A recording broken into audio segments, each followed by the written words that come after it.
Hello, good morning, FIT students. Today yesterday we were discussing about the services for the disabled person. Now today I'm going to discuss about the steps by the institutions, public institutions. The first point is the reservation in the school. The central government has decided to reserve the seat in the private schools for the mentally challenged children. In December 2009, the Union Cabinet approved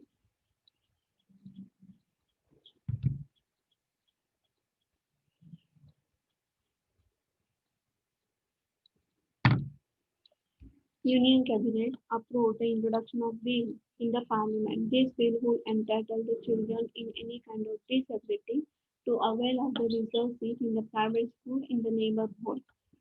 The यहाँ पे ऐसा बताया है कि अभी central government ने भी mentally challenge children के लिए प्राइवेट स्कूल में एक सीट रिजर्व करने के लिए बोला है. इन दिसंबर 2009 यूनियन कैबिनेट ने ये बिल अप्रूव किया था पार्लियामेंट में और इसकी वजह से जो डिजेबल पर्सन है या डिजेबल चिल्ड्रन है तो उनके लिए भी स्कूल में सीट रिजर्व होनी चाहिए प्राइवेट स्कूल में. तो अभी दूसरा पॉइंट है the central board government Central Board of Education. In the January 2010, the Central Board of Secondary Education, Central Board of Secondary Education (CBSE) issued the circular about the admission of the disabled children. This circular warned the schools across the country and stating that they would be disaffiliated if they refuse the admission on the ground of disability. तो इस time जो हम बोल रहे हैं कि central government है या sorry central board of education है उन्होंने ये जो 2009 में जो एक बिल पास हुआ था पार्लियामेंट में बिल पास हुआ था कि अपंग बच्चों को या अपाहिज बच्चों को भी सीट होना चाहिए तो उस पर उन्होंने हम क्या बोलते हैं कि उस पर उन्होंने इनकार कर दिया था. उन्होंने क्या किया उन्होंने हर एक स्कूल को जितना भी सीबीएसई स्कूल है वहाँ पे उन्होंने एक स्टेटमेंट दिया था कि अगर डिसेबिलिटी या डिसेबिलिटी ग्राउंड पे उन्होंने एडमिशन रिफ्यूज कर दिया तो they would be disaffiliated if they refuse the admission on the ground of disability. तो उन्होंने ये मीन्स एडमिशन ही कैंसिल कर दिया कि इस बच्चों को जो टाइपिकल मेंटली चैलेंज बच्चे होते हैं तो उनके लिए एक अलग स्कूल होता है तो यहाँ पे उनको हम नॉर्मल बच्चों के साथ नहीं बिठा सकते. ऐसा उन्होंने एक स्टेटमेंट वहाँ पे पास किया था. अभी दूसरा पॉइंट है आप आगे देखिए नया क्वेश्चन है the social response to the handicap. Society needs to adopt the enlightened approach to the handicapped person. The response can be twofold. Firstly, wherever possible, the handicap should be placed in occupation, and secondly, we can attempt to communicate with severely retarded person. We shall take the example of such effort. तो society को क्या करना चाहिए society को handicap person के लिए कि जितना हो सके पॉसिबल हो सके उनको ऑक्यूपेशन में उनका जो ऑक्यूपेशन कोई भी ऑक्यूपेशन में हो तो उनको प्लेस करना चाहिए उनको वहाँ पे रखना चाहिए. और इसके बारे में we can communicate with the retarded person. हमें फॉर एग्जांपल जैसे मेंटली चैलेंज बच्चे होते हैं या मेंटली चैलेंज पर्सन होते हैं उनके लिए भी उनके साथ ज़्यादा से ज़्यादा हम कुछ एफर्ट्स लेके उनका जो प्रॉब्लम होता है वो सॉल्व करने की कोशिश करना चाहिए. अभी आगे का पॉइंट देखते हैं.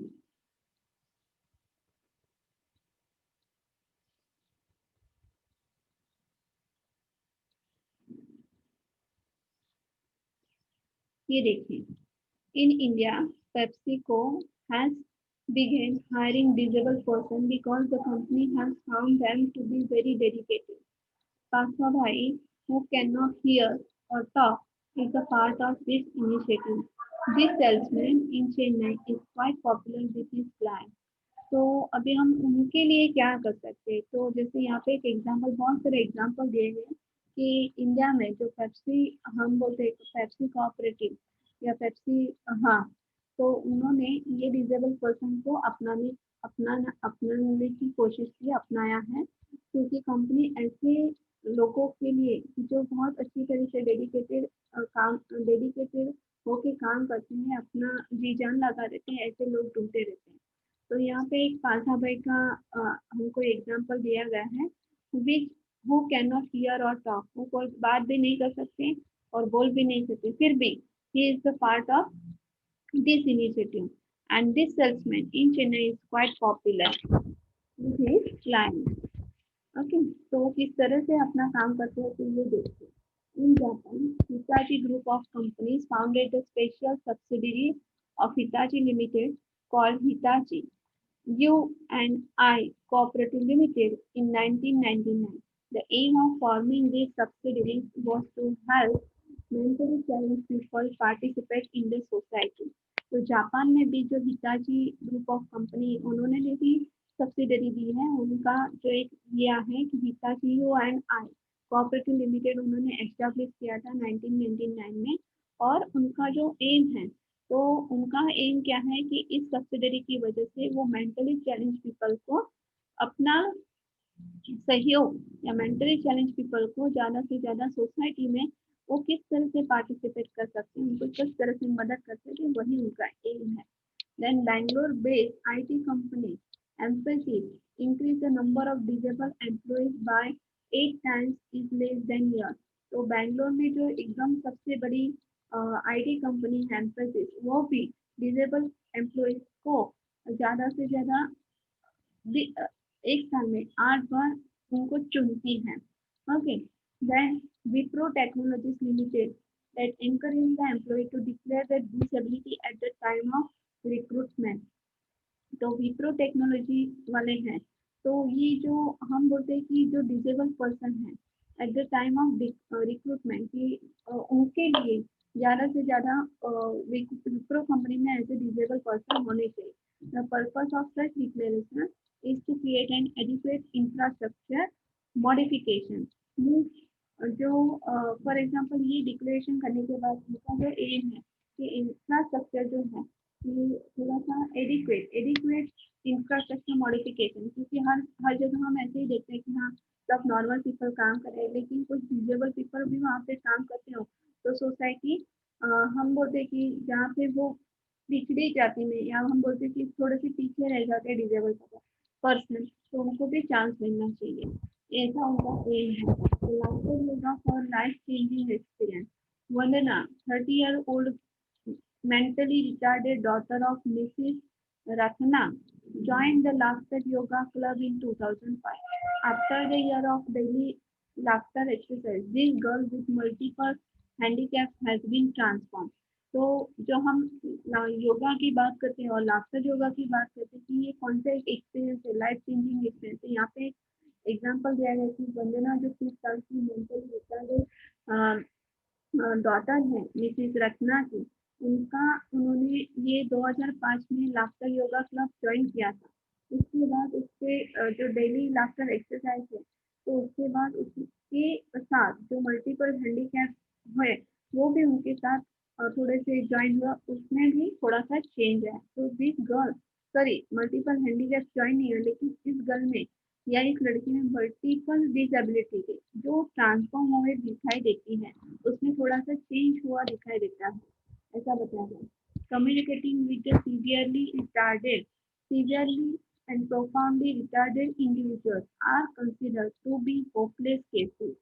Okay, so caretakers make no attempt to communicate with them, that the failure to communicate is the failure of caregivers and not that of mentally deficient individuals। तो यहाँ पे जैसे हम बोलते हैं कि मोस्ट प्रोबेबली ऐसा पाया जाता है या ऐसा देखा जाता है कि जो इंडिविजुअल या जो मेंटली रिटार्डेड पर्सन है, तो उनके लिए ज़्यादातर हम उनके साथ कम्युनिकेट नहीं करते, तो केयर टेकर वहाँ पे उनके लिए केयर टेकर रखा जाता है। ओके, तो केयर टेकर इतना अटेम्प्ट नहीं करते कि उनके साथ बात करें और इतना टाइम दे, वो अपने काम से काम या पैसे से पैसे, मतलब कभी ऐसा होता है कि पैसों से मतलब रखते हैं और अपना काम करके चले जाते हैं। The failure of communicate is the failure of care givers and not that of mentally deficient individual. तो इसकी वजह से एक इम्पैक्ट उनमें ज्यादा दिखाई देता है। As the rep Davis who is with the Bureau of Housing and Family Care of the New York Office of Mental Retardation and Development Disability says, in some ways we are disabled since we don't have the skill to reach in and pull out the communication. That's the real challenge we have before us. तो यहाँ पे जो rap Davis है, जो हम बोलते हैं कि ये आई थिंक ये सबसे बड़े व्यक्ति हैं, कि जो हम बोलते हैं कि bureau of housing family and care of New York की जो मेंटल रिटार्डेशन और डेवलपमेंट डिसेबिलिटीज की जो हम बोलते हैं शायद सीई हो या ओनर हो या हम बोलते हैं मैनेजर होते हैं, हमें क्या होता है कि कहीं ना कहीं हम भी डिसेबल है, क्योंकि हम इतना, हमारे पास इतना स्किल नहीं है, तो हम दूसरों के साथ जब हम अपना एक ह्यूमन है, हमारा जो इमोशनल पैटर्न हम समझ नहीं पाते, तो हम दूसरे का इमोशनल पैटर्न किस तरह से समझ पाएंगे। तो that is the challenge for before us. Integrated school, integrated schooling, it has been found that if the children who are slow learners, for example, those with the dyslexia, are integrated with the normal school classes, they would benefit greatly. The children in slow learners are prepared to regularly participate in the mainstream school courses.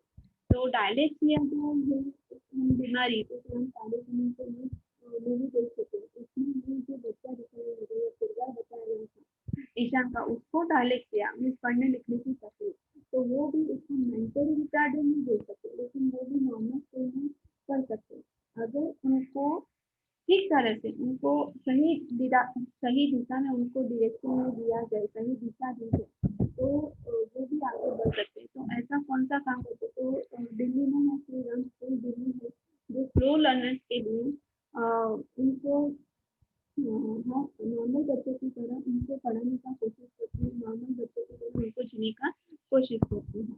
तो gradually participate in the main stream of the school courses, तो धीरे धीरे उनका पढ़ना लिखने का जो हम बोलते हैं तरीका होता है वो थोड़ा सा स्लो होता है, इसकी वजह से वो नॉर्मल बच्चों की तरह वो नॉर्मल बच्चों से वो पीछे होते हैं। The sign language for the big cannot, but their handicap can overcome by teaching them sign language. For instance, in the US, 98% of the schools for the deaf teach sign language. Okay, तो हम सबको पता है, शायद आपने news भी देखा होगा कभी कभी कि जो डीफ पीपल होते हैं या डम पीपल होते हैं, उनके लिए एक पर्टिकुलर साइन लैंग्वेज होता है, तो वो समझ उनकी लैंग्वेज में वो सब कुछ समझ पाते कि उनको क्या, अभी आप जैसे वर्ल्ड का न्यूज़ दे रहे हो तो उसका लैंग्वेज साइन लैंग्वेज में उनको बता दे, तो उनका जो इंफॉर्मेशन हमारे पास है वही इंफॉर्मेशन उनके पास है, लेकिन उनको सिर्फ बोलना नहीं होता। यहाँ पे एक एग्जाम्पल दिया गया कि यूएस में 98% जो स्कूल है तो डी पीपल के लिए उसमें साइन लैंग्वेज का इस्तेमाल किया जाता है। पैरा पैराप्लेगिक फाउंडेशन, तो पैराप्लेगिक मीन्स का मतलब है a person who lower half of the body is severely affected, has no control over his bladder and bowel or the movement of the lower limb। तो जैसे मैंने आपको कल बताया था कि जो व्यक्ति का जो हम बोलते हैं बॉडी पार्ट है, जो कमर का जो पार्ट है वो पूरा थोड़ा सा हम बोलते हैं पैरालिसिस से अफेक्टेड है या पोलियो से अफेक्टेड है, जो चल नहीं सकते, तो उनका जो बॉडी कंट्रोल होता है कि जैसे हम उन पे उनका कंट्रोल नहीं रहता। तो यहाँ पे पैरापैग्लिक फाउंडेशन बताया गया है। तो paraplegic foundation voluntary non profit organisation established in the science in 1968 and the paraplegic to live with the dignity, and for this the teacher in income, the teacher for the specific income generating activities to such person। तो ये इस तरह के जो लोग होते हैं उनके लिए भी एक ऑर्गेनाइजेशन बनाया है साइंस में, जो 1968 में बनाए गए हैं। तो वहाँ पे वो अपनी, जैसे हम बोलते हैं कि से कंट्रोल नहीं होती है या ऐसी एक्टिविटी हो जाती है जंगल में, तो हम उसको ज़्यादातर इग्नोर कर देते हैं।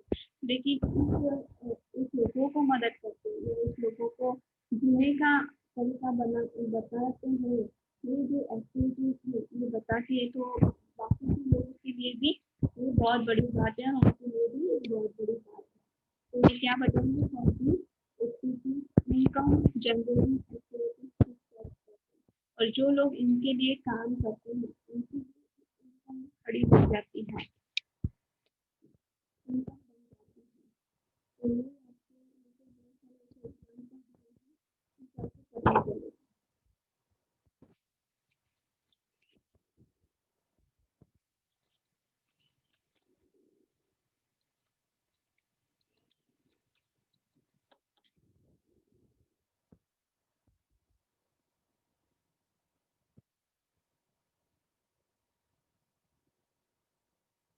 क्लियर नहीं लिखा है फिर भी मैं बता रही हूँ कि फॉर एग्जाम्पल यहाँ पे क्या दिया है, Kamla Mehta school for the blind. Kamla Mehta School for the Blind is only the residential school for the girls in the Mumbai.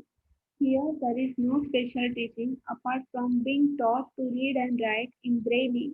The children are brought up like a normal children. They learn dancing, craft, etc. तो Braille जैसे मैंने आपको बताया है कि ये एक पढ़ने लिखने का, हम बोलते हैं कि ब्लाइंड पीपल के लिए पढ़ने लिखने का एक जरिया, एक लैंग्वेज है। जैसे मुंबई में कमला मेहता स्कूल जो सिर्फ जो अंध लड़कियां हैं उनके लिए बनाई गई है। वहाँ पे कोई स्पेशल टीचिंग नहीं दिया जाता, लेकिन उनके लिए जैसे नॉर्मल बच्चों को पढ़ाया जाता है वैसे उनको पढ़ाया जाता है। लेकिन उनका जो लैंग्वेज है उसको ब्रेली हम बोलते हैं कि जैसे मैंने आपको पिछली बार बताया था, पर्टिकुलर डॉट्स होते हैं बुक में, उसके डॉट्स पर से उनको पता चलता है कि हाँ ये कौन सा वर्ड है, कौन सा अक्षर है। उस तरह का उनको ट्रेनिंग दिया जाता है। वो डांसिंग भी करते हैं, जैसे नॉर्मल बच्चे हर एक एक्टिविटीज में पार्टिसिपेट करते हैं वैसे उनको भी they make them to learn or to participate in the dancing and craft etc. आगे का पॉइंट देखते हैं, the parents of Down syndrome. The parents of Down syndrome इसको हम बोलते हैं PODS। This is a small organization, this is a small organization that teaches Down syndrome children to develop their strength. तो ये एक छोटा सा ऑर्गेनाइजेशन है जो डाउन सिंड्रोम चिल्ड्रन होते हैं उनकी स्ट्रेंथ को बढ़ाने के लिए ये एक ऑर्गेनाइजेशन बनाया गया है। दूसरा है effort bye ADAPT। ADAPT means able, disable, all people together. Demands that the disabled to be given the facility that normal people have. तो ये एफर्ट एडीएपीटी का able, disable, all people together ये क्या डिमांड करता है कि बाकी के जिस तरह से बाकी के लोगों के लिए नॉर्मल बच्चे जैसे जीते हैं उनके लिए डिसेबल के चिल्ड्रन को भी वहाँ पे डिसेबल चिल्ड्रन को भी वहाँ पे जीने का हक देना चाहिए। They want access to the public transport, access to the public places and access to the employment. तो जिस तरह से बाकी के नॉर्मल पीपल काम करते हैं तो पब्लिक ट्रांसपोर्ट में भी और पब्लिक प्लेसेस में भी उनको मदद मिलना चाहिए, पब्लिक ट्रांसपोर्ट में भी उनको मदद मिलना चाहिए और एम्प्लॉयमेंट में भी उनको मदद मिलना चाहिए। Then innovative rehabilitation program for the mentally handicapped. Two innovative efforts at helping mentally handicapped people to be recounted. The first point is यहाँ पे दिया गया है, देखिए the first point is companionship for the mentally handicapped. People with a mentally disorder can let somebody whom they call their own. As a solution to this, Dr. Superman Telang, a consulting the psychiatrist at the Jahangir Hospital, Pune, has started the companionship program for mentally retarded. The program provides the disabled child companionship as a member of the opposite sex. That, however, the arrange is not a marital relationship. तो यहाँ पे जो disable person होते हैं तो उनके लिए उनका फीलिंग शेयर करने की कोई ना कोई जरूर चाहिए, जो उनको ऐसा लगता है कि कोई मेरा अपना हो। तो उसकी वजह से जो डॉक्टर सुपर्णा जो हम बोलते हैं तेलंगा, तो डॉक्टर सुपना तेलंगा, वो एक साइकियाट्रिस्ट से वो कंसल्ट करके जहांगीर हॉस्पिटल में पुणे में ये कंपेनियनशिप प्रोग्राम चलाती है, पर्टिकुलर मेंटली रिटार्डेड चिल्ड्रन के लिए, मेंटली रिटार्डेड पर्सन के लिए। और ये जो प्रोग्राम होता है तो वो डिजेबल चिल्ड्रन को मेंबर ऑफ अपोजिट सेक्स, जैसे हम बोलते हैं कि for example friend, boy friend, girl friend, और for example husband and wife, वैसा रिलेशन नहीं, मैरिटल स्टेटस वाला रिलेशन नहीं, लेकिन ऑपोजिट सेक्स, कि अगर लड़की है तो उसको लड़का दिया जाता है, और लड़का है तो उसको लड़की दिए जाते हैं, कि कोई कंपेनियनशिप उनके लिए होना चाहिए कि जो अपना दुख बांट सके। Then next point is match the making service for slow learner. Person person with borderline IQ or slow learner. Such persons have difficulties in handling normal life situations. Child Reach, a voluntary organization in Mumbai, has set up the marriage preparation and guidance service for the people with disability. Matchmaking service कि जिस तरह से matchmaking हम बोलते हैं कि normal people के लिए होते हैं, तो match making service for slow learners के लिए भी होते हैं, कि जिनका आई क्यू, हम बोलते हैं कि person with the borderline I Q R slow learner, जो स्लो लर्नर्स है और जिसको अपना नॉर्मल लाइफ में भी उनको जीने में काफी दिक्कतें आती है, तो उनके लिए child reach voluntary organization Mumbai में सेटअप किया गया है, उनके लिए marriage preparation and guidance service, ये से डिजेबल पर्सन के लिए वहाँ पे बनाया गया है।